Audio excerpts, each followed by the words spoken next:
Hey there guys, how's it going? So we wanted to do a bit of a video going through the maintenance of the system you're going to get. So we've told you it's not much maintenance, so it's not going to be a long video, but we wanted to kind of prepare you again so you can hit the ground running, you know exactly what you're going to have to do. And if you keep on top of the maintenance, it's actually a very, very simple system to run. But if you let it get away on you, you can start chasing your tail. So we'll start off with the first one, and that's the one. These are the ones you're going to be wanting to check daily. There's going to be 5 total. So the first one is going to be water level. So you're going to want to every day just open up the lid and check to make sure that the water level is suitable. You want it to be at a minimum about an inch over your pump.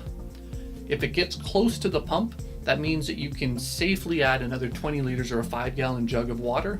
You can add your nutrients, balance your pH, and you're back in business again. You don't want to run out of water, obviously, because once the water stops flowing, your plants will start to wilt, and it can damage your plants, or it can also damage your pump, which you don't want to do either. It's pretty easy to stay on top of, especially if you're monitoring it daily.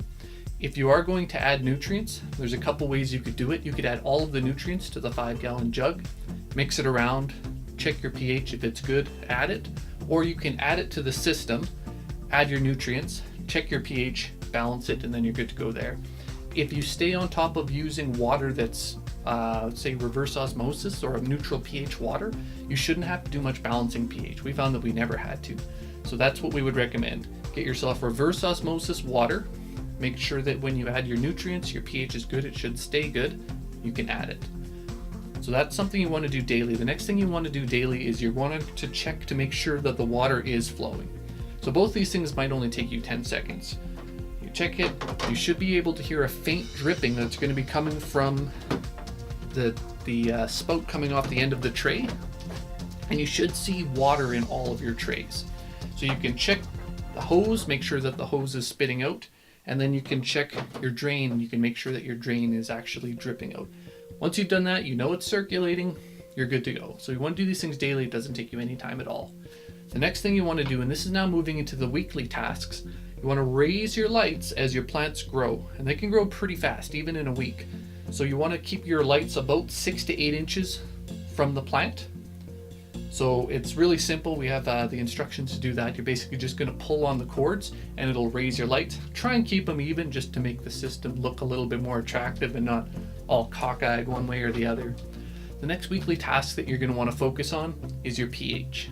So this is the most important thing. We try to keep it as simple as we can. There's no way around pH. So if you have any problem with your system, 90% of the time it's a pH problem. And that's because once the pH gets too high or too low, the plants stop taking in certain nutrients and just stops them growing or can outright kill them. So every week you want to take a pH strip.